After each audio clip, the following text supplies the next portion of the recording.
우리 매듭짓기라는 말을 종종 듣게 되는데 과거를 정리하고 미래로 나아가는 매듭짓기가 너무나 중요하다는 거 우리 모르는 사람이 없을 거예요. 매듭짓기가 제대로 안 되면 오늘 매듭이 잘 안 져지면 이게 내일 일주일 가고 한 달 가고 1년 가고 5년 가고 10년 가고 그래서 몇십 년 전 이야기가 계속 쌓여서 끌려오는 거죠. 그러니까 점점 무거워요. 이게 굉장히 무거운 걸음으로 걷게 되는 건데 매듭짓기가 그때 돼야 가뿐하고 자유롭게 이제 가는 거죠. 그 부요함 속으로 가는 건데 문제는 그게 참 쉽지 않다는 거예요. 쉽지 않은 이유가 뭔가 생각할 때 여러 가지를 생각할 수 있겠지만 저는 이번에 좀 시간과 관련해서 생각하게 됐어요. 어떤 계기가 있었는데 우리가 빠른 시간과 지나치게 친하다는 것 때문에 매듭짓기가 안 된다는 생각을 하게 됐습니다. 그러니까 빠른 시간이라는 거는 내가 자의로 그랬건 타의에 의해서건 해야 하는 일에 모든 것을 쏟아붓는, 한마디로 일이 지배하는 시간, 이게 이제 빠른 시간이라고 할 수 있어요. 그래서 빠른 시간은 일이 지배합니다. 그래서 내가 빠른 시간과 점점 친해지면 일에 집중하느라고 그 밖의 것들은 보이지 않습니다. 그 밖의 것들, 사실은 더 중요한 건데, 삶의 속살, 내 삶의 진짜가 뭔지, 진짜 속살이 뭔지, 내 내면의 진짜 본질이 뭔지, 그리고 정말로 나에게 진짜 필요한 게 뭔지, 이런 것들은 들여다볼 겨를이 없거나 들여다볼 시간이 와도 무시하게 됩니다. 그러니까 그러니까 타인의 내면을 살핀다든지 타인의 필요를 살피는 일은 이건 말도 안 되는 거죠. 있을 수 없습니다. 그럴 여유가 안 생겨요. 아예 타인의 존재가 들어오지 않죠. 그래서 타인은 다만 내가 하는 어떤 일을 위한 기능적 수단이 되죠. 그래서 타인이 거기에 있다는 것은 나에게 유익하냐 유익하지 않느냐라는 기준으로만 보여지는 거죠. 그러니까 기능적 존재로 거기 있는 거예요. 그래서 나에게 유익하면 있어도 되고 나에게 유익하지 않고 방해가 되면 아주 잘라버려야 되는 거죠. 그런 방식으로만 살게 되는 거죠. 그게 빠른 시간 안에서 형성되는 우리들의 삶의 방식이라고 할 수가 있겠어요. 그래서 시계를 보는 상담사가 생기는 거죠. 상담사는 시계를 보면 안 되죠. 상대방의 내담자의 눈을 들여다봐야 되는데 상담사가 상담하면서 계속 이렇게 시계를 들여다보면 상담은 끝난 거예요. 이전 완전히 실패한 상담이죠. 너무 빠른 시간과 친한 거예요. 내가 해야 될 그 다음 스케줄을 계속 신경 쓰는 거죠. 그 다음 스케줄이 좀 무너지더라도 지금 내가 하고 있는 그 사람, 내 앞에 있는 그 사람의 영혼 안으로 들어가야 되죠. 그러려면 내가 느린 시간과 친해져야 하는 것입니다. 여러분, 느린 시간과 점점 친해지면 기다릴 줄 알게 되죠. 저도 잘 못 기다리는 스타일인데, 그래서 저는 정말 느린 시간이 많이 필요한 사람입니다. 그리고 느린 시간과 친해서 기다릴 줄 알게 되면 진짜 내 필요가 뭔지, 또 타인의 진정한 필요가 뭔지를 느끼기 시작하죠. 결국 본질에 좀 더 가까운 삶을 살게 되고 매듭짓기가 조금 더 수월해지는 여백이 생기는 거죠. 여러분, 야곱 가족을 한번 생각해 보세요. 야곱의 할아버지 아브라함이 약속의 땅 가나안을 약속받고 약속의 땅에 도착하자마자 만난 게 가뭄이었어요. 약속의 땅과 어울리지 않는 가뭄을 만났죠. 야곱도 이제 약속의 땅으로 돌아가라고 해서 돌아가는 시점에 첫 번째 약속의 땅인 세겜에서 외동딸이 성폭행 당하는 비극을 만나죠. 엄청난 혼란에 이제 사로잡히게 되고 그 혼란 위에 아들들이 칼부림으로 그 동네 사람들 남자들을 전부 다 죽이는 피비린내 나는 일을 저지름으로 더 큰 혼란에 빠졌죠. 어떻게 해야 될지 모르겠죠. 왜냐하면 그 주변에 있는 모든 주변 사람들은 전부 다 세겜과 화친 조약을 맺은 사람들일 가능성이 많기 때문에 야곱의 가족들이 거기서 안전을 보장받을 수 없어요. 가만히 있을 수도 없고 도망칠 수도 없고 도망가야 만나는 사람들에 의해서 어떻게 될지 모르는 매우 애매모호한 상황이 된 것입니다. 한마디로 빠른 시간 속으로 빨려들었어요. 일을 빨리 처리해야 되는 그것에 사로잡힌 결과 처리하려다 보니까 빠른 시간 안으로 빨려 들어간 거죠, 사실은. 남아있는 것은 엉망진창이 된 현실이죠. 서로에 대한 불신, 원망, 깊은 죄책감, 세상에 대한 두려움, 이런 것들만 남게 되었습니다. 여러분, 우리들이 스스로 정신 차리고 느린 시간 안으로 들어간다는 것은 불가능하다고 생각합니다. 아무리 결심해도 안 돼요.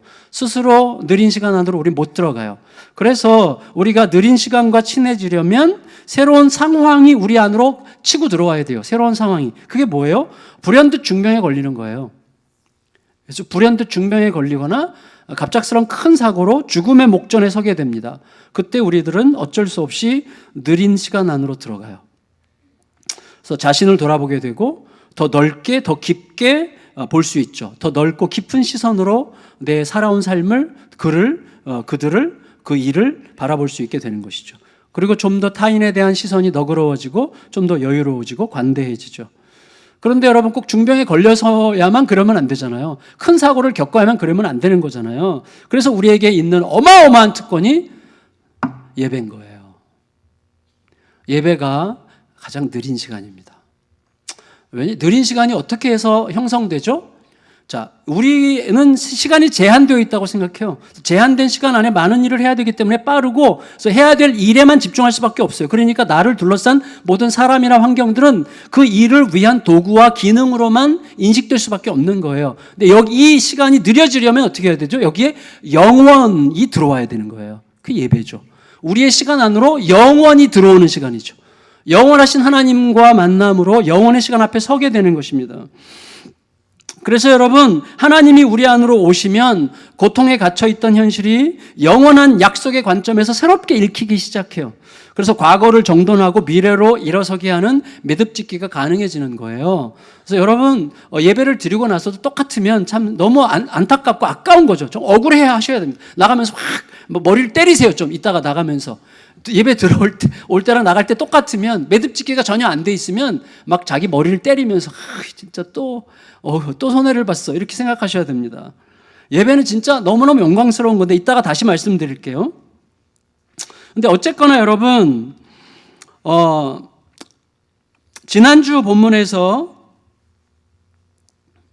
이 세겜이라고 하는 세겜 지역에 사는 세겜의 도발에 대해서 야곱의 아들들이 속임수와 잔혹한 복수로 응수했습니다. 그에 따라서 이제 세겜과 그 일대의 전운이 감돌게 됐죠. 야곱은 눈치가 빠르죠. 그래서 야곱은 지금 자기 자신뿐만 아니라 자기 집안 전체가 몰살당할 위기에 처했다는 사실을 직감했습니다. 그리고 어디를 가든지 적들밖에 없기 때문에 두려움에 사로잡혔어요. 여러분, 그래서 가장 안전한 곳은 오히려 역설적으로 집안인데, 집안은 피비린내가 여전히 나는 두려움으로 가득한, 불안으로 가득한 곳이기 때문에 집안에 막연하게 앉아서 기다린다는 것도 지옥이에요. 나가도 죽고 안에 있어도 죽고 사면초가 어떻게 할지 모르는 애매모호한 상황입니다. 집안 전체가 아버지 야곱에 대한 아들들의 불신, 살인자 아들들에 대한 아버지의 원망, 그리고 디나의 흐느낌, 그리고 세겜 남자들을 죽이고 잡아온 여인들과 그 자녀들의 통곡소리, 이런 것들로 꽉 찼죠.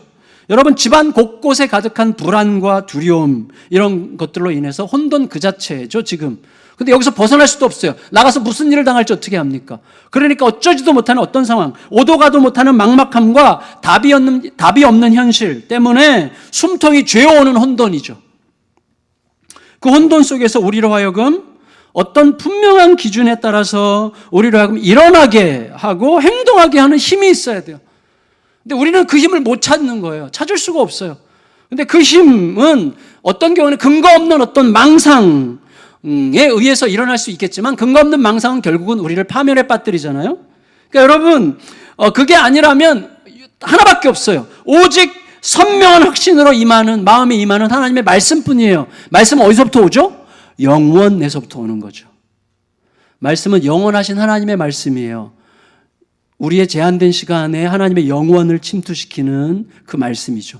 말씀이 우리 가슴에 온다는 건 뭐죠? 나의 현실을 말씀에 비추어 본다는 것은 영원적 시선으로 내 삶을 다시 읽는다는 뜻이, 다시 본다는 뜻이에요. 그래서 말씀이 들어오는 게 너무나 중요하죠. 1절을 우리 다시 한번 같이 읽겠습니다. 1절을 같이 읽겠습니다. 35장 1절. 시작. 하나님이 야곱에게 이르시되 일어나 베델로 올라가서 거기 거주하며 내가 내 형 에서의 낯을 피하여 도망하던 때에 내게 나타났던 하나님께 거기서 제단을 쌓으라 하신지라. 하나님의 말씀이 임했어요. 여러분, 하나님께서 일어나라고 하셨는데 이거는 항상 하나님께서 누군가를 다시 시작하게 하실 때 하시는 말씀이에요. 일어나라, 다시 시작하라는 말씀이에요. 야곱에게 베델로 일어나서 베델로 올라가서 단을 쌓으라 이렇게 말씀하셨어요. 여러분, 아브라함, 이삭 그리고 야곱 요 족장 시대에 단을 쌓는다는 것은 거기 제물을 올려놓고 제사를 드린다는 뜻이 아니에요. 제사를 드린 적이 아무도 없어요. 아브라함도 이삭도 야곱도 제사를 드리지 않습니다. 그 당시에는 제단을 쌓는다는 것 자체가 영역에 대한 선포였다고 해요. 학자들에 따르면 그곳에 누가 통치하느냐는 영역의 선포, 하나님의 이름을 거기에 둠으로 지난번에 말씀드렸던 것처럼 깃발을 꽂는 거죠. 하나님이 통치하시는 영역이라고 깃발을 꽂기 위한 상징으로 제단을 쌓는다는 뜻이라고 합니다. 그런데 아브라함도 제단을 쌓았고 이삭도 제단을 쌓았지만 하나님께서 한 번도 제단을 쌓으라고 주도적으로 명령하신 적은 없어요. 그들이 쌓은 거예요. 그런데 하나님께서 지금 이번에는 야곱에게 가서 제단을 쌓으라고 적극적으로 명령하세요. 그만큼 야곱의 상황이 초급한 상황이지만 아무것도 할 수 없었고 혼돈 속에 있었기 때문에 하나님께서 매우 주도적으로 지금 일하실 수밖에 없는 그런 상황에 하나님이 적극적으로 개입하시고 말씀을 넣으시는 거예요. 베델로 가라. 이게 하나님의 말씀이에요. 그 말씀은 영원적 차원에서 온 말씀이기 때문에 말씀에 나를 실어야 돼요. 그러면 알게 돼요. 그 다음에 뭐가 오는지를. 그래서 여러분, 과거의 베델은 어떤 곳이었어요? 우리 생각으로 보면 여러분, 과거의 베델에는 뭐가 있습니까? 야곱이 20-30년 전에 집을 떠날 때 아버지를 속이고 형을 속이고 가족들을 속인 배신의 죄로 가족들을 등지고 광야로 들어갔죠. 그때 야곱 인생 최대의 위기가 있었죠. 그런데 야곱 인생 최대의 위기가 하나님의 개입하심과 말씀의 임하심으로 완전히 새로운 인생의 출발점으로 바뀐 곳, 그 기억의 흔적이 역력한 곳이 베델이죠. 그리로 가라고 하시는 거예요. 새로운 변화의 시작점이죠. 3절 읽겠습니다. 35장 3절 시작. 우리가 일어나 베델로 올라가자 내 환난 날에 내게 응답하시며 내가 가는 길에서 나와 함께 하신 하나님께 내가 거기서 제단을 쌓으려 하노라 하매. 여러분, 따라서 지금은 그때보다 훨씬 더 심각한 위기죠. 온 가족이 몰살당할 수도 있는 두려움 속에 있는 그때보다 훨씬 더 심각한 위기라고 할 수 있는 지금 하나님은 이 베델이 현실을 넘어가야 하는 힘과 용기로 야곱에게 작동할 거라고 지금 말씀하고 계시는 셈이에요. 그러니까 하나님의 말씀에 따라서 일단 베델로 가야 돼요. 일단 가야 돼요. 여러분, 거기에서 베델로 가면 어떤 일이 생기죠? 자, 가면 야곱에게 그때 하셨던 20-30년 전에 하셨던 말씀이 그 말씀 이후에 야곱의 삶에서 얼마나 신실하게 이루어져 왔는지를 확인하죠. 넘치게 이루어졌죠, 진짜. 모르셨어요? 넘치게 이루어졌어요. 베델에서 20-30년 전에 하나님께서 야곱에게 하셨던 말씀은 지난 20-30년 동안 완전히 넘치게 이루어졌어요. 거부가 됐고 형과 완전히 화해했고 약속의 땅으로 돌아왔고 하나님 여전히 야곱은 많은 자손들을 거느린 넘치게 이루어진 일이죠. 그러면 그 넘치게 이루어진 것을 그때 20-30년 전에 하신 말씀이 20-30년 동안 넘치게 이루어졌다는 사실을 확인하는 자리에서 그 자리에서 주시는 새로운 말씀들이 앞으로도 그렇게 신실하게 이루어질 거라고 확실하게 믿게 되는 자리가 베델이죠. 그래서 거기에 가야 되는 거예요. 우리 모두에게 베델이 있어야 되는 거예요. 베델. 여러분, 그 믿음은요, 그 믿음이 생기는데 그 믿음은 답이 없는 불안의 공회전. 우리의 삶은요, 계속 불안하긴 한데 뭔가 답은 없어. 계속 헛돌죠. 헛도는 공회전, 불안의 공회전이 있는 데서부터 박차고 일어나 우리로 하여금 하나님의 뜻을 따라 순종하게 하는 그 자리로 가게 할 것이고 결국에는 참 잘했다라는 것을 알게 될 것입니다.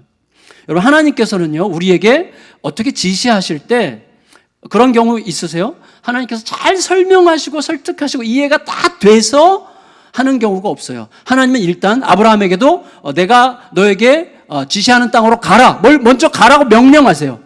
그리고 예수님도 제자들에게 와서 봐라. 와 봐라. 가서 전해라. 하나님 명령을 먼저 하세요. 명령. 우리를 이해시키고 설득시키고 우리에게 안전장치를 주어서 안전장치를 가만히 들여다보고 우리가 보니까 야, 이거 믿을만해. 그래서 그 길을 가게 하지 않으세요. 일단 말씀을 따라 가게 하세요. 가면 알게 되게 하세요. 왜 그런지 아세요? 아시잖아요. 여러분, 우리가 하나님의 말씀을 듣고 하나님이 우리를 설득하셔서 이해됐고 설득당했고 하나님이 우리에게 보장하시는 안전장치가 충분히 합리적이고 이해가 되고 받아들일만 해서 가도 괜찮겠구나라고 생각하면 우리는 하나님을 믿는 믿음으로 가는 게 아니에요. 괜찮겠구나라고 하는 나의 판단을 믿는 믿음이 가게 하는 거예요. 그건 믿음이 아니에요. 나를 믿는 거예요. 하나님은요, 나를 믿게 내버려 두지 않아요. 왜? 나를 믿는 게 망하는 거거든요. 결국은 나를 믿고 가면요, 그 나 때문에 그 다음에 망하게 되어 있어요. 그래서 하나님은요, 먼저 명령하세요. 명령하고 가보면 알아. 그게 왜 진짜였는지. 그래서 무슨 뜻이죠? 우리는요, 이해를 원하고 설득을 원하고 안전장치를 원하지만 하나님 명령부터 하시는 의논이 뭡니까? 말씀하시는 하나님 자신이 설득이고 하나님 자신이 이해고 하나님 자신이 가장 완벽한 안전장치이심을 우리에게 보여주시려고 하는 거예요. 그래서 우리가 순종해야 되는 유일한 이유는 하나님 자신이에요. 하나님이시고 하나님의 말씀이 우리가 순종해야 될 이유지, 그 말씀이 받아들일만 해서 순종한다면 우리는 하나님께 순종하는 게 아니라 받아들일만 하다고 생각하는 나의 판단에 순종하는 것입니다. 우리는 믿음의 길을 못 가게 되는 거예요. 그래서 하나님은 우리를 위해서 명령하시는 거예요. 나를 좀 설득시켜 주세요, 이런 말 하지 마세요. 그럼 결국은 나는 나를 믿다가 죽는 거예요. 나를 믿다가 가는 거예요. 여러분, 하나님 자신이 우리가 어떤 말씀이든지 순종할 수 있는 유일한 이유세요. 하나님이 이유세요. 하나님 자신이 우리가 순종할 유일한 이유가 되십니다. 하나님의 말씀 그 자체가. 여러분, 그때 믿음으로 순종하면요, 그때 왜 내가 그렇게 순종했어야 됐는지를 결국은 확실하게 알게 됩니다. 디나에 대한 죄책감과 서로에 대한 불신과 온 집안에 가득한 불안한 기운으로 혼돈에 빠져 있던 이 야곱은 하나님의 명령에 즉시 예라고 대답해요. 즉시 예스하고 바로 순종해요. 이유가 뭐죠? 그 길밖에 없었기 때문이죠. 여러분, 그 길밖에 없어요. 지금 야곱에게 무슨 선택이 있습니까? 하나님의 말씀을 따라 가는 길밖에 없어요. 그러니까 막다른 길에서 그것밖에 할 게 없어서 순종하는 거예요. 그런데 놀랍게도 하나님은 그것밖에 없어서 그것을 순종할 때 하나님 우리에게 순종했으니 참 잘했다라고 말씀하시는 아버지세요. 진짜 그래서 하나님은 아버지세요. 아버지. 그리고 어떻게 하세요? 순종하라고 하시고 순종하라 하시면서 순종해도 괜찮을 상황, 우리가 모르는 상황을 이미 거기에 준비해 놓으셨어요. 우리는 불안해서 할까 말까 하면서 억지로 하지만 가보면 이미 주님께서 순종할 수 있도록, 순종해도 괜찮도록 이미 예배해 놓으셨다는 것을 알게 돼요. 그게 5절이죠. 5절 읽겠습니다. 5절 시작. 그들이 떠났으나 하나님이 그 사면 고을들로 크게 두려워하게 하셨으므로 야곱의 아들들을 추격하는 자가 없었더라. 아멘. 여러분, 순종할 준비를 하는 동안에는 몰라요. 그렇지만 일단 순종하고 나면 하나님께서 왜 순종하라고 하셨는지를 알게 돼요. 하나님 이미 야곱과 그의 일가들을 아무도 공격하지 못하도록 다 막아놓으셨어요. 가도 되도록 하셨어요. 모두에게 두려움을 일으키셔가지고 야곱 가족들을 누구도 공격할 수 없도록 다 막아놓으셨어요. 그리고 가라고 하시는 거예요. 그러니 가면 되는 거 아닙니까? 아멘. 네, 가세요. 이거 가라는 말은 어디 떠나라 그 말이 아니라 순종하라는 말이 순종하라. 여러분, 그런데 이제 야곱은 마음속에 뭔가 깨달음이 있어가지고 어떻게 합니까? 세겜을 떠나 베델로 가는 자다운 조치를 취하죠. 그 2절과 4절인데 읽겠습니다. 2절과 4절. 2절부터 시작. 야곱이 이에 자기 집안 사람과 자기와 함께한 모든 자에게 이르되 너희 중에 있는 이방 신상들을 버리고 자신들을 정결하게 하고 너희들의 의복을 바꾸어 입으라. 4절. 그들이 자기 손에 있는 모든 이방 신상들과 자기 귀에 있는 귀고리들을 야곱에게 주는지라. 야곱이 그것들을 세겜 근처 상수리 나무 아래에 묻고. 여러분, 이제 약속의 땅으로 가려면 과거와 단절해야 되죠. 그게 매듭짓기죠. 어떻게 합니까? 과거에 속한 것들, 이방 신상들이 있어요. 그들에게 어디서 난 거죠? 세겜에서 약탈한 거죠. 예, 세겜에서 약탈한 거죠. 드라빔도 자기 그 아버지 라반에게 훔쳐온 라헬이 훔쳐온 것도 있겠지만 세겜에서 약탈했을 가능성이 있는 이방 신상들을 모았고, 그다음에 이방 신상들뿐만 아니라 뭐예요? 귀고리들, 금 귀고리들. 그 당시에는 귀고리를 그 신상들의 모양으로 만들었다고 해요. 학자들에 따르면. 그래서 주술적인 의미가 있는 귀고리들이죠. 그래서 주술적인 의미가 있는 하나님 외에 다른 것들을 의지하도록 자꾸 김새게 하는 것들을 전부 다 모아서 땅에 묻죠.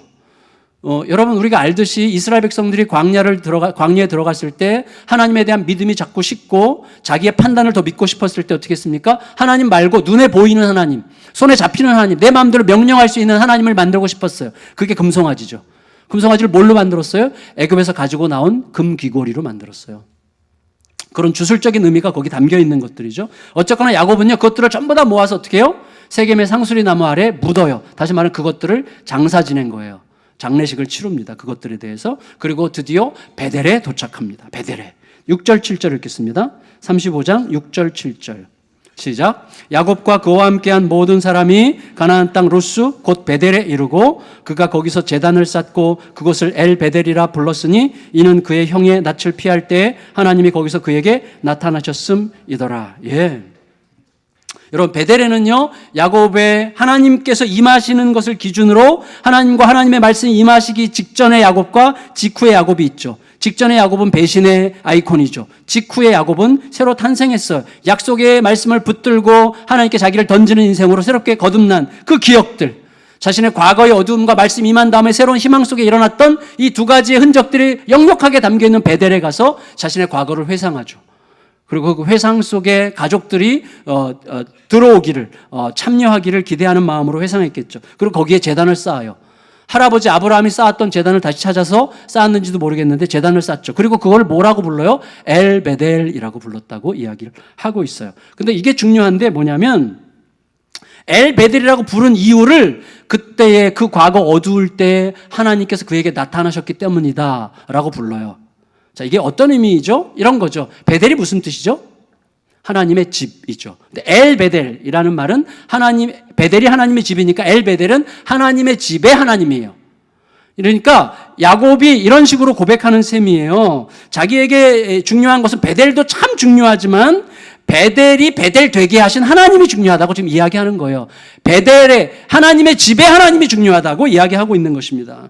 여러분, 이유는 하나님께서 거기서 자기를 처음으로 드러내셨기 때문이고 하나님이 자기를 드러내신, 하나님이 자기를 우리에게 나타내신 그 사건이 자기를 완전히 새롭게 했기 때문에 나를 새롭게 하는 것은 베델에 왔지만 베델이 아니라 베델의 하나님을 내가 잊지 않아야 된다는 식으로 지금 이름을 붙이고 있는 거예요. 우리가 알고 있어요. 여러분, 우리들에게 언제든지 중요한 것은 특정한 장소, 특정한 의식, 특정한 물건, 특정한 절기 이런 것들도 중요해요. 무시할 수 없습니다. 그러나 그것보다도 훨씬 더 비교할 수 없이 중요한 것은 우리들에게 자기 자신을 나타내심으로 그 특정한 장소와 의식과 물건과 절기들의 진짜 의미를 부여하시는 하나님 자신이 중요한 거죠.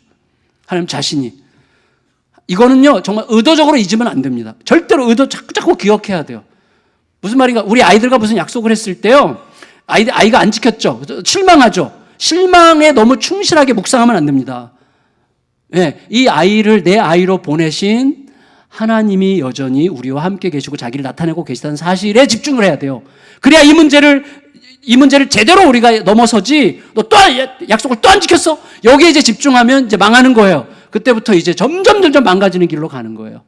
항상 모든 순간에 나타나시는 하나님께서 이 모든 상황들을 바라보게 하시는 방식으로 보는 엘 베델이어야 돼요. 베델이 중요한 게 아니라, 약속이 중요한 게 아니라 약속을 통해서 이루어 가시는 하나님이 중요하시기 때문에 하나님을 바라보는 게 굉장히 중요해요.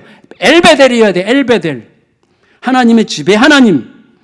모든 것을 의미 있게 하시는 하나님 자신을 잊지 않아요. 하나님은 변치 않으시잖아요. 그러니까 변화된 환경 때문에 두려워하지 말고 여전히 그 자리에 계시는 하나님께 다시 시선을 바꾸는 게 너무나 중요합니다. 베델은요, 확실하게 야곱에게 어떤 이정표가 됩니다. 8절 읽겠습니다. 8절 시작. 리브가의 유모 드보라가 죽음에 그를 베델 아래에 있는 상수리 나무 밑에 장사하고 그 나무 이름을 알론 바굿이라 불렀더라. 여러분, 리브가 이야기는 안 나오고요. 리브가의 유모 드보라가 베델에서 죽었다는 이야기만 나와요. 그러니까 리브가가 먼저 죽은 거죠. 리브가가 이미 죽었고 죽은 다음에 리브가의 유모 드보라가 야곱에게 와서 같이 지낸 것 같아요. 그래서 베델에서 죽었는데 그 드보라를 장사 지내죠. 그러니까 드보라는 누구예요? 야곱에게 있어서 인생 최대의 여인, 가장 큰 영향을 끼쳤고 가장 의미와 그 비중이 큰 여인은 리브가죠. 엄마 리브가는 이미 돌아가셨기 때문에 이 드보라는 엄마 리브가의 마지막 흔적이죠. 마지막 흔적을 야곱이 거기에 장사 지냈어요. 그러니까 묻는 이야기가 계속 나요. 묻는 이야기. 장사를 지내요. 그래서 엄마와의 있었던 모든 기억들과 흔적들을 거기다 묻는 셈이죠. 어떻게 보면. 그러니까 결과적으로 보면 야곱은 세겜을 떠나면서 자기 과거에 속한 하나님 외에 다른 것들을 의지하는 상징들, 이방 우상들과 귀고리들을 전부 다 묻어서 자기의 과거의 우상 숭배적 요소들을 묻고, 그다음에 이제는 베델에 와서는 드보라를 묻음으로 자기 과거에 속해 있던 자기의 상처와 아픔의 모든 애절함과 처절함들을 다시 묻고, 그러면서 매듭짓기의 시간을 이제 갖는 거죠. 여러분, 그리고 나서 거기에 야곱이 뭐라고 알론바굿 눈물의 상수리 이런 이제 이름을 붙이죠. 야곱의 서럽고 후회스러운 감정이 거기 담겨 있습니다. 여러분, 야곱의 이 매듭짓기는 지금 보면 야곱이 세겜에서 그 혼란스러운 상태 속에 있을 때는 전혀 상상도 못했던 일이 지금 베델에서 생기는 거죠. 매듭이 지어지는 거죠. 매듭이 지어진다는 건 뭐죠? 이제 앞으로 나갈 힘이 생겼다는 뜻이죠. 그게 하나님께서 개입하신 느린 시간 덕분에 가능한 일이 되는 거예요. 여러분, 자, 근데 여기서 지금 반복적으로 강조되는 게 있어요. 뭐냐면 1절에서 하나님은 야곱에게 베델에 가서 제단을 쌓으라고 하셨고 3절에서는 가족들에게 야곱이 내가 베델에 가서 제단을 쌓을 거라고 결단을 하고 7절에서는 실제로 베델에 가서 제단을 쌓았어요. 자, 다시 말하면 예배 요청과 예배에 대한 결단과 예배에 대한 실천이 촘촘하게 이어지고 있어요. 베델을 중심으로 이어지고 있는 셈인데 하나님은 결국 그 시선으로 베델에서 이루어지는 예배를 통해서 뭔가 우리에게 매듭짓기를 요청하고 계시다고 생각이 됩니다. 예배가 뭐예요? 예배는 가장 전형적으로 느린 시간에 속한 대표적인 행동이에요. 빠른 시간에서는 예배가 안 돼요. 빠르게 순서가 막 제가 제일 싫어하는 게 뭐냐면 어디 교회 가서 집회 같은 데 갈 때 어떤 특별히 이제 무슨 특별 집회 같은 거 할 때는 보면요. 저에게 콘티를 줘요. 콘티. 저희 교회에서는 그런 일이 거의 없는데 몇 시 몇 분 몇 초 이게 기록이 돼 있어요. 찬양이 몇 시 몇 분 몇 초까지 찬양이고 그다음에 몇 분 몇 초부터 찬양 뭐 있고 23초 뭐 이렇게 뭐 25초 막 30초 이렇게 되어 있는 그런 콘티 있잖아요. 그런 거 볼 때 막 숨이 확 막혀 가지고 저는 막 너무 답답하려고 해요. 예배는 느린 시간에 속한 거예요. 느린 시간. 그러니까 그건 해내는 거죠. 막 해치우는 느낌이 드는 거예요. 물론 그렇지 진심은 그렇지 않은 거지만 더 이제 정확하게 하려고 그러는 거지만 하여튼 그런 느낌이 드는 거죠. 여러분 보세요. 영원하신 하나님의 개입하심으로 갑자기 시간이 영원 속에 잠기게 되면 시간이 불현듯 느려지고 그 느린 시간 속에서 하나님께 집중하고 자신을 돌아보게 되는 거예요. 그 예배죠. 여러분 그래서 예배 시간을 깊이 들여다보게 되고 너그럽게 들여다보게 되는 거죠. 그런 시간이 있는 거죠. 여러분 그게 불가능한 빠른 시간에는 예배가 불가능해요. 빠른 시간에는 모든 순서를 그냥 해치워야 돼요. 순서가 빠짐없이 진행되고 있느냐만 중요하고 시간은 그냥 흘러가는 것뿐입니다. 오직 느린 시간 안에서만 우리들의 마음과 몸은 내 생각과 현실적 한계를 벗어나서 하나님의 마음과 질서 안으로 들어가는 거예요. 하나님의 말씀이 내 안으로 들어와 참으로 본질적이고 옳고 바르고 합당한 길을 선명하게 드러내요. 옳은 게 뭔지 옳은 걸 선택할 수 있는 힘을 주시는 거예요. 느린 시간에. 그때 세상의 통치자이신 하나님의 마음과 내 마음이 통해요. 그게 예배예요. 예배 없이는 살 수 없는 거예요. 어떤 사람은 예배 없이도 얼마든지 살 수 있다고 생각하는데 맞아요. 예배 없이도 얼마든지 사는 것처럼 보이지만 사실은 예배 없이도 살 수 있는 게 아니라 예배가 없으므로 조금씩 죽어가고 있는 거예요. 그걸 절대로 잊지 않아야 됩니다. 그거 우리가 경험했을 거예요. 언젠가는. 죽어가요. 예배가 없으므로 죽어가요. 제가 오늘 아침에 이렇게 이제 아침 7시 예배 제가 오늘 설교해서 6시 좀 늦었어요. 보통 6시 반쯤 오는데 6시 한 45분, 46분쯤 이제 이 앞으로 이렇게 지나오는데 이렇게 지나가는데 길에 그 보도블록에 할머니 한 분이 이렇게 웅크리고 앉아 계신 걸 언뜻 봤어요. 진짜 지나가면서 언뜻. 위험하다. 언뜻 지나가는데 갑자기 이 추운 날씨에 새벽에 저 할머니가 왜 저기 나와 계시지가 생각이 났어요. 근데 예배 시간이 지금 한 15분 정도, 13분 남았어. 갈등이 됐어요. 갈등이. 돌아가야 되나 말아야 되나 할머니에게 물어봐야 되나 어디를 가시면 내가 모셔다 드려야 되나 물어봤는데 갑자기 마음속에 너 오늘 설교 제목이 느린 시간이잖아. 느린 시간. 설교 제목을 잘못 잡았어. 내가 그래서 느린 시간은 뭐 모든 게 말도 천천히 하나님께서 이렇게 말하고 동작도 이게 느린 시간이야. 막 무슨 뭐 늘보같이 이렇게 움직이는 게 느린 시간이 아니라 아무리 바빠도 하나님 영원적 차원에서 모든 것을 바라보는 시선으로 사는 거예요. 놓치지 않는 거죠. 하나님의 마음을 놓치지 않는 거죠. 그래서 제가 설교를 하기 위해서 오늘 설교를 하기 위해서 돌아갔어요. 돌아갔더니 성당에 다니시는 분이시더라고요. 할머니가 여기. 그래서 타시 90세 할머니인데 타시고 성당까지 갔어요. 저기 향남 성당 모셔다 드리려고 갔는데 여기 아니에요. 바란 성당이야. 바란 성당. 아이고. 그래서 어떻게 할까 고민하다가 다시 교회에 와서 우리 전도사님께 부탁드리고 이제 들어왔는데 전도사님이 잘 모셔다 드렸대요. 전도사님한테 그랬대요. 꼭 자기 집에 놀러 오라고. 여러분 사실 느린 시간에 산다는 것은 느리게 행동한다 이게 아니라 내 마음의 본질, 하나님의 시선으로 모든 것을 바라보는 본질이 어떠하냐를 보는 거예요. 그러면서 가장 본질적인 것들 놓치지 않고 내가 들어야 될 소리를 잊어버리지 않고 그리고 사람들의 필요가 눈에 들어오는 거죠.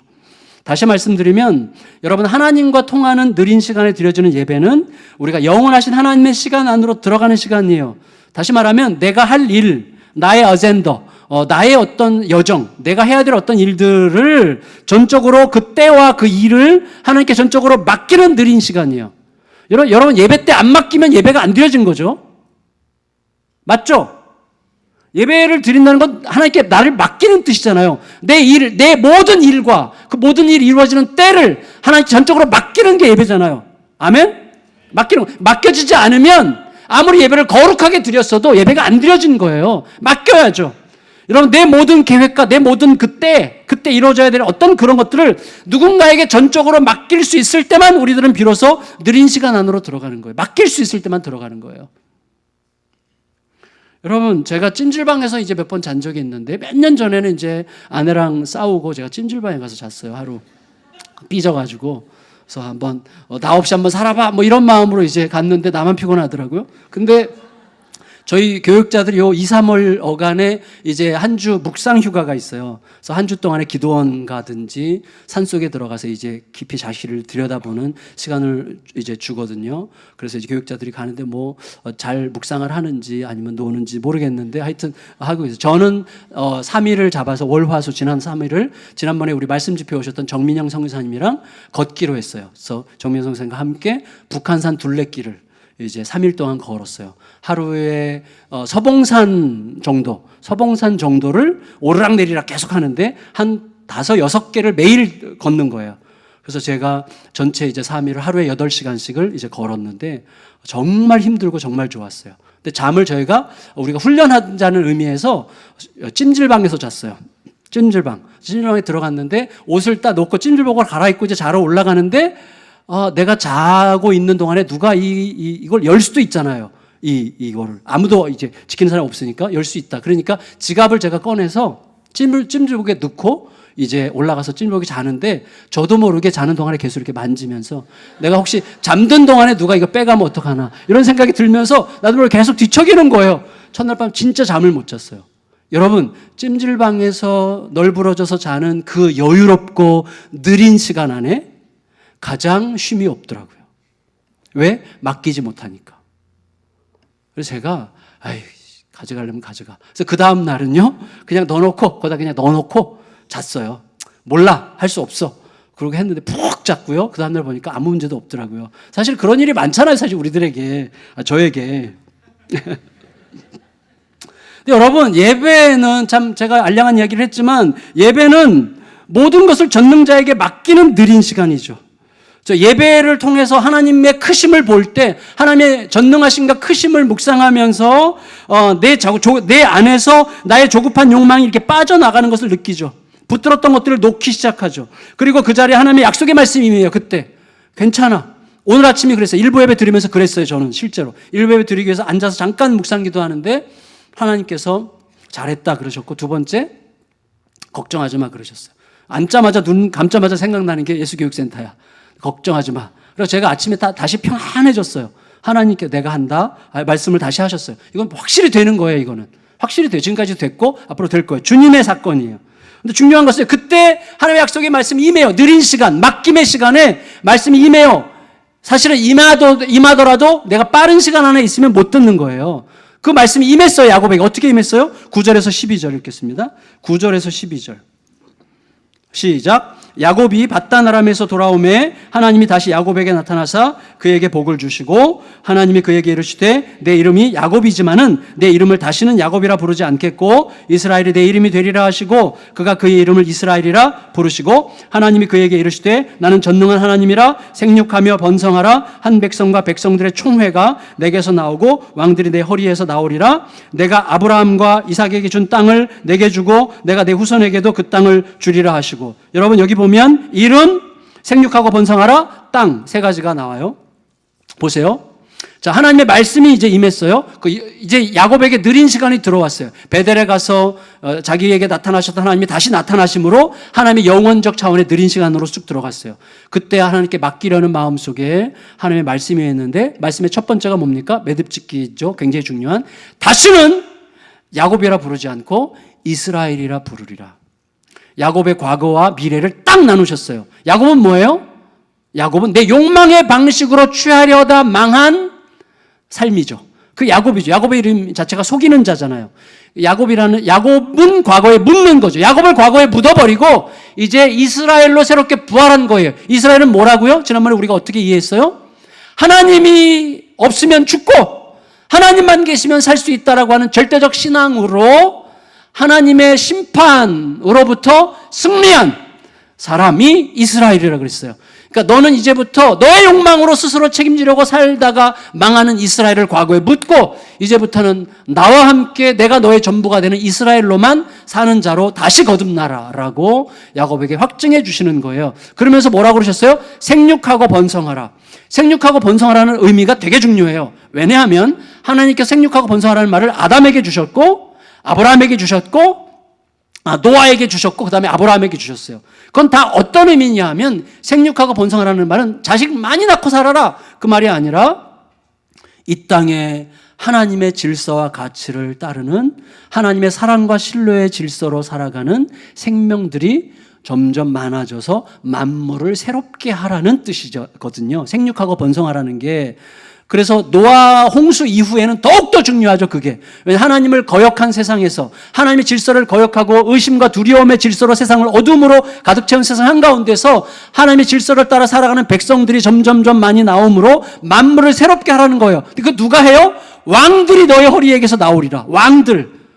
이게 무슨 의미예요? 이거는 이스라엘에게 곧 임하게 될 열왕기서의 여러 왕들을 이야기하기보다는 궁극적으로 왕으로 살 하나님의 백성들을 이야기해요. 하나님의 아들 메시아 진짜 왕으로 오신 예수 그리스도를 통해서 태어난 새로운 이스라엘들이 전부 다 왕이에요. 그래서 우리들을 뭐라고 불러요? 너희는 왕 같은 제사장이라고 불러요. 우리 모두가 왕들로 부름을 받은 건데 그 왕들의 특징이 뭡니까? 이 땅의 질서, 탐욕과 욕망과 쾌락과 이 땅에 속한 많은 것들에 묶여 죽음에 매여 두려움에 매여 불안에 매여 염려에 매여 탐욕과 어리석은 쾌락에 매여 종노릇하며 마치 자기가 누리는 것 같지만 사실은 절대로 빠져나가지 못하는 쇠사슬에 묶여 어쩔 수 없이 질질 끌려다니는 종의 자리에서 벗어나 그런 것들에 매이지 않고 오직 진정한 왕이신 하나님만 왕으로 섬기는 왕으로서 그런 것들에 매이지 않고 그런 것들을 다스리고 지배하는 진짜 왕들에 의해서만 만물은 새롭게 되는 것입니다. 그래서 만물이 골로새서에서 사도 바울이 뭐라고 그랬어요? 만물이 기다리고 있어요. 누구를? 하나님의 아들들을. 왜? 신음하면서 회복의 날을 기다리고 있다고 이야기하잖아요. 그 사람들이 바로 우리들이에요. 여러분, 돈에 매여, 인간적인 관계에 매여, 어떤 일에 매여 쩔쩔매면서 노예처럼 종노릇하며 살지 말고 죄의 종노릇하며 살지 말고 왕으로서 그런 것들을 다스리고 오히려 지배하고 오직 하나님만 왕으로 모시는 왕으로서 살아가는 것이 내 안에서 우리 가정 안에서 반복될 때 만물이 새로워지는 거예요. 가장이 돈에 묶이면 가정은 비참해집니다. 주부가 다른 어떤 욕망에 묶이면 가정은 비참해지는 것입니다. 무언가에 묶인 자가 뭔가를 하려고 하면 다 주변 사람들이 힘든 거예요. 비참해지는 거예요. 한 사람만 묶여도 가족 식구 모두가 힘든 거예요. 우리 모두가 함께 왕으로 서는 자들이 되어야 되는 거예요. 그때 만물이 새로워지고 생육하고 번성함으로 세상이 새로움을 기대하는 세상으로 바뀌게 되는 거죠. 말씀을 정리할게요. 성도 여러분, 하나님의 영원히 우리의 시간에 들어와 방점을 찍는 그 느린 시간, 곧 예배의 영광이 말씀으로 남는 시간은요, 오고 오는 모든 세대를 위한 특별한 의미가 됩니다. 13절에서 15절 읽고 정리할게요. 13절에서 15절 시작. 하나님이 그와 말씀하시던 곳에서 그를 떠나 올라가시는지라 하나님이 자기와 말씀하시던 곳에 기둥 곧 돌기둥을 세우고 그 위에 전제물을 붓고 또 그 위에 기름을 붓고 하나님이 자기와 말씀하시던 곳의 이름을 베델이라 불렀더라. 하나님이 자기와 말씀하시던 곳, 이게 강조되고 있어요. 자, 하나님께서 올라가셨다고 그랬어요. 내려오셨다는 뜻이죠. 내려오셨던 하나님이 올라가셨고 거기에 뭐가 남았어요? 하나님의 말씀이 남았어요. 여러분, 우리에게 오셨던 예수님이 다시 올라가셨고 우리에게 말씀을 남기셨어요. 왜 말씀을 남기셨죠? 말씀이 곧 항상 우리의 오늘의 빠른 시간을 하나님의 느린 시간으로 보게 하는 능력이기 때문이에요. 말씀 앞에 설 때 그래서 예배가 되는 거예요. 말씀의 관점으로 볼 때 하나님의 시선으로 다시 들여다보게 되는 거예요. 그러면서 느린 시간 안으로 진입하여 거기서 보다 너그럽고 보다 여유롭게 보다 넓게 보다 깊게 내 내면을, 그의 필요를, 누군가의 마음을, 상황을 살피면서 제대로 하나님의 말씀과 함께 더불어 살아가는 은혜가 임하게 되는 것이죠. 그것을 알려주는 곳이 베델이에요. 베델. 저에게는 아마도 서초동에 있는 서울교대 운동장일 수 있을 것 같아요. 생각해 보니까 제가 정말 죽음의 시간을 통과한다고 생각할 때 서울교대 운동장에 아침에 10바퀴 15바퀴씩 돌면서 울면서 기도하고 이랬던 시간, 그래서 그 앞을 지날 때마다 늘 숙연해져요, 마음이. 거기서 저는 다시 태어났거든요. 숙연해지는 그 시간. 거기는 기도원이 아니라 서울교대 운동장. 제가 서울교대에 좀 빚을 졌는데 누군가의, 우리 모두에게 그런 베델이 있죠. 그건 어떤 장소일 수도 있고 어떤 사건일 수도 있겠죠. 우리 그런 베델이 필요합니다. 말씀을 마칠게요. 여러분, 우리에게 오신 예수님은 정말 바쁘게 사셨어요. 정말 바쁘게. 3년간 이어진 예수님의 공식적인 사역 기간을 보면 예수님 진짜 바쁘셨는데, 그 사역 기간을 쭉 나열해 보면 사복음서에 따르면 갈릴리에서 시작하셔서 요단에서 광야에서 갈릴리 가버나움, 거기서 가나, 거기서 예루살렘, 거기서 다시 갈릴리, 거기서 사마리아, 다시 가나, 나사렛, 가버나움, 또 다시 갈릴리, 또 예루살렘, 나인성, 또 갈릴리, 거라사 지방, 고향, 두로와 시돈, 다시 갈릴리, 또 예루살렘. 어떤 사람은 이걸 또 계산했어. 거리를 계산해서 한 5,000km 정도 된대요. 예수님 이동 거리가. 그래서 한 달에 평균 150km를 걸으셨어요. 한 달에 평균 150km. 그리고 굉장히 분주한 여정인데, 중요한 것은 분주한 여정이지만, 긴 여정이고 분주한 여정이지만 느린 시간이었어요. 어떻게? 예수님의 손길을 필요로 하는 모든 사람이 예수님의 모든 시간을 치고 들어와서 예수님의 은혜의 손길을 통해서 다 회복될 수 있는 여지가 있는 시간들이었어요. 예, 예수님은요 굉장히 느린 시간을 걸으셨어요. 굉장히 분주하셨지만 느린 시간 속에서 거하셨죠. 예수님이 느린 시간에 익숙하지 않으셨다면 몰려온 그 많은 사람들을 일일이 만져주는 그런 여유가 없었을 거예요. 근데 그렇게 많은 사람들이 몰려왔지만 그들 모두가 예수님을 통하여 혜택을 받았죠. 왜? 예수님은 항상 영원 속에 계셨기 때문이에요.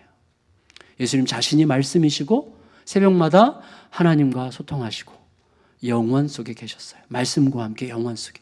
그래서 여러분 큐티를 하셔야 되는 거예요. 말씀과 함께 내가 영원 속으로 들어가는 시간이요. 단지 여기서 어떻게 하면 좀 더 잘 살까? 이런 어떤 방법론을 가르쳐 주는 게 아니라 영원적 시선으로 오늘 나의 삶을 다시 들여다보고 내 삶이 느린 시간으로 펼쳐지는 시간이 말씀 앞에 서는 시간입니다. 그때 여러분 매듭짓기가 가능해지는 거예요. 매듭짓기가 안 이루어지면 어떻게 된다고요? 5년 전, 10년 전, 30년 전에 있었던 이야기까지 지금도 끌고 다녀. 그거를 얼마나 무거운지 몰라요. 진짜 계속 질질 끌고 다니는 거예요. 사도 바울은 뭐라고 그랬어요? 해 지기 전에 풀으라 그랬어요. 그날 문제가 있었으면 그날 풀어야 그 다음날 가뿐하죠. 우리는 너무 무겁게 스스로 사슬에 묶여서 살아가는 거죠.